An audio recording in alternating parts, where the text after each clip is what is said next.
Hi, welcome to our channel Mansa Tutorials. This is Mansa, came here to teach biology of class 9.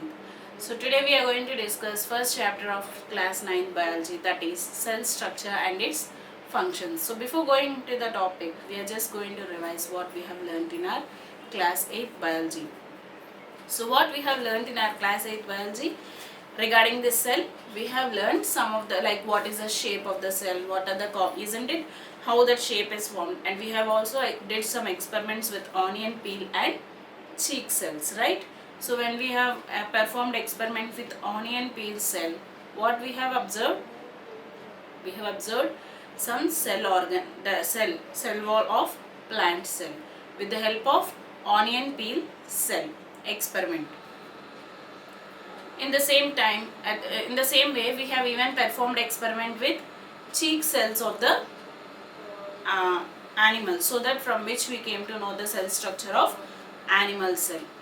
So once we'll observe the picture here regarding the plant cell, what we have observed in onion peel, and animal cell, what we have observed in cheek cell. So we have observed the different means cell shapes, like what is the cell shape in plant cell and what is the cell shape in animal cell. So where did we observe this? Primarily we observe cells under optical microscope. So this is the structure of optical microscope. So primarily we observe cells under optical microscope, but later on inventions have taken place and we started observing cells under compound microscope. We started observing different parts of the cell through by using compound microscope, where we have observed cell wall, cell membrane, cytoplasm, some of the organelles of the cell we have observed under compound microscope. So we have used optical microscope initially. Later on we have developed through to compound microscope to observe certain cell organelles. So this is the image of compound microscope. Now studies have extended. Now studies have extended from optical microscope to compound microscope. Later from compound microscope the studies have been extended up to electron microscope. So which can magnify objects up to how many times? 10,000 times it can magnify or resolute the organs. So that what happens when we observe certain organs or certain compounds under electron microscope. So when we are going to observe compounds using electron microscope. So this is the structure of electron microscope, and these are the parts, various parts of electron microscope. So when we observe specimens or any slides under electron microscope, imagine that we are observing plant cell, okay? We are observing a plant cell under electron microscope. So what we have observed in compound microscope is magnified better in electron microscope. So when we are observing objects under electron microscope, what is going to happen? There we are going to find out some more internal organelles of the cells. Understood? So initially we have found what? Cell wall, cell membrane, cytoplasm, few organelles like chloroplast, etc. But when we go to when we observe the slide under electron microscope, we can observe the objects by 1000 times of magnification, more magnification. So where you can or we can observe what? Some more organelles like ribosome, mitochondria, vacuoles, nucleolus, these all organelles we can, internal organelles of the cell we can observe under electron microscope. So when we observe, different scientists observe under electron microscope and they started giving the picture of the cell or the organelle or the slide what they are observing under the microscope. So see, someone is observing something under microscope. So what is the image what they were able to see under that microscope were depicted by a picture. They used to depict one picture. So with the help of that picture we came to know n number of parts or n number of organelles of different cells. They have performed n number of activities with different types of cells, like plant only they used to do they used to observe cells under leaf, stem, bark, root. They used to observe and they used to find out the different organelles what are found in the cells. In the same way in animal cell also they used to perform n number of experiments and they used to check under electron microscope what are the organelles present in the animal cell. By checking everything, they used to give one fine draft or fine picture. Okay, with the help of that picture, we used to we came to know that these are the organelles present in the cell. These are the different parts present in the cell. The cell consists of these many components. So finally, we came to know with the help of when the scientists used to observe under electron microscope, they were able to give a complete cell, means a cell consisting of all the organelles either in a plant or in a animal. So this cell, the cell which is consisting complete organelles, is known as typical cell. So what is a typical cell? Typical cell consists of all the parts which are present in animal cell, and means if it is a plant cell, so what all the parts are present in a plant cell were represented in a typical cell. In the same way, animal cell, what are the parts present in animal cell were represented in the animal cell picture. So what is a typical cell is nothing but typical cell which consists of all the organelles present in that particular cell. Now we are going to discuss about typical cell. So when we see this typical cell, whatever organelles were represented in the typical cell may not be present in all the parts of that particular plant or animal. What I mean to say is, if we have observed one plant cell, it may consist of chloroplast in it. So at the same time, I have observed the plant cell taking the part from bark of the tree.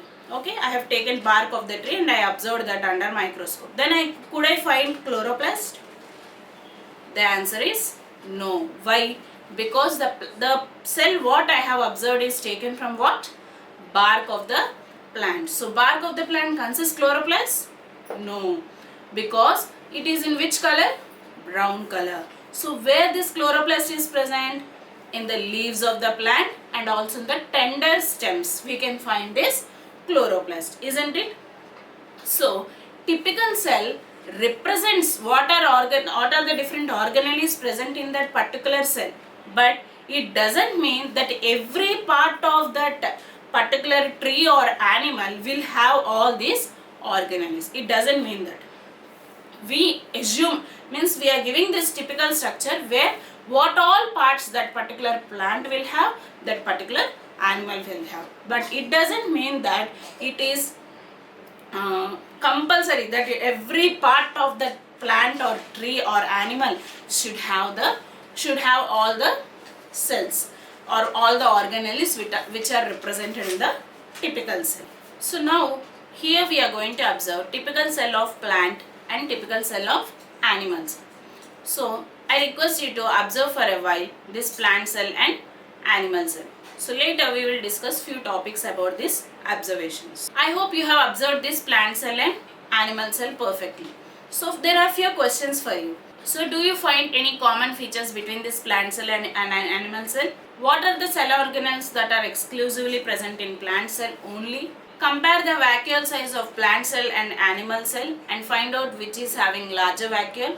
So we will see what are the answers for this. So when we compare the parts, there are few common things in plant cell and animal cell, isn't it? The most common thing is what? Cell membrane. That is one of the most common thing we observe in plant cell and animal cell. And at the same time, what is the other organelle which is common?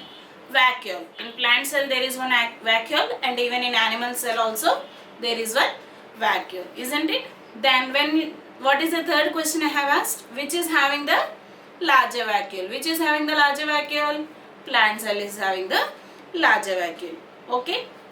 So now we have discussed. So let's discuss what are the different parts in plant cell and animal cell. In both plant cell and animal cell, common part what we are seeing? Plasma membrane. Next common part what we are seeing? Vacuole. Next common part what we are seeing? Nucleus. So now up to now we have discussed how many parts? 3 parts. One is cell membrane, other one is vacuole, and the other one is, what is the other part we have discussed here? Nucleus. So one more thing which is very different, which part we couldn't see is, here in plant cell we observe cell wall, but in animal cell we do not observe cell wall. At the same time, here we find endoplasmic reticulum, even there we find endoplasmic reticulum. Golgi apparatus, there also Golgi apparatus. In plant cell we observe chloroplast, but in animal cell we do not observe chloroplast. Here mitochondria is present, even there mitochondria is also present. So now let us discuss the different parts and what are the parts present in plant cell and animal cell. We'll find out that means we'll list out the organelles. So first thing, what is the major difference between plant cell and animal cell? Plant cell has cell wall and an animal cell do not have cell wall. Plant cell possesses cell membrane, animal cell also possesses cell membrane. This cell membrane is also called as what? Plasma membrane. So there is no difference that when someone says plasma membrane is nothing different, that is also a cell membrane. Cell membrane is also called as plasma membrane. So next, what is the common thing? This also consists of gel-like substance called cytoplasm. Even animal cell also consists of gel-like substance called cytoplasm. Even in plant cell mitochondria is present, even in animal cell mitochondria is present. Here vacuole is present, even there vacuole is present. When you see, chloroplast is especially present in plant cell and chloroplast is absent in animal cell. So these are somewhat parts which are common in plant and common in animals, and what are the organelles present only in plants, specific organs which are present only in plants and only in animal cells. So the list of that organelles were listed here. So when we see from outer to inner, what is the arrangement of cells in plant cell? Cell wall, plasma membrane, that is cell membrane, and the other one is cytoplasm. Next is nucleus. When you compare in animal cell, what is the position from inside to outside to inside? Cell membrane, cytoplasm, nucleus. Why? Because animal cell do not have what is the outermost layer, that is cell wall. So as this cell wall is absent in animal cell, they don't possess a ridged or a perfect shape. Understood? So what this plant cell is possessing? Plant cell has a rigid shape because it possesses outer thick hard substance known as what? Cell wall. Under this cell wall, cell membrane is present. Under this cell membrane, cytoplasm, and under that there is nucleus. So I hope you understood what is the major difference in plant cell and animal cell. Understood? Now we are going to discuss regarding this cell membrane or plasma membrane. Here today we are going to find out how we can observe this cell membrane. See, when you observe the diagram what I am showing here, in this diagram we couldn't observe the cell membrane clearly in the plant cell. Why? Because there is an outward pressure of cytoplasm towards the cell wall. There is an outward pressure of cytoplasm because cytoplasm consists of gel-like substance present inside. So what it will do? It will exert a outward pressure. So because of that, what happens? Cell becomes stiff. As it is becoming stiff, this membrane is going and attaching the cell wall like this. That is the reason we cannot specifically see the cell membrane. So what happens when they attach to each other? We cannot specifically observe the plasma membrane, that is cell membrane. It is found attached to the cell wall. So today we are going to perform an activity to we want to just know exactly how the cell membrane is. We want to observe that cell membrane. So to perform this activity, we need Rio discolored leaf. This leaf has upper green color and lower purple color. So this purple color is in this leaf. This purple color is due to the presence of anthocyanin pigment. So because of this pigment, it has purple color. So why we are opting this colored leaf? Because we just want to separately observe the cell membrane. So when it is colored, it possesses colored cell membrane. That is the reason we are opting this leaf to do this experiment. So first, initially, what are the parts? First we need a leaf. We also need some forceps. We need one petri dish. We need dilute salt solution. We need one beaker. We need salt. We need water, and we also need electron microscope to observe this leaf. We also need one slide, one cover slip also. So here are the different parts what are required to perform our experiment. So in this experiment, the main motto is we perform plasmolysis. That is what? We are going to remove the water from the cell.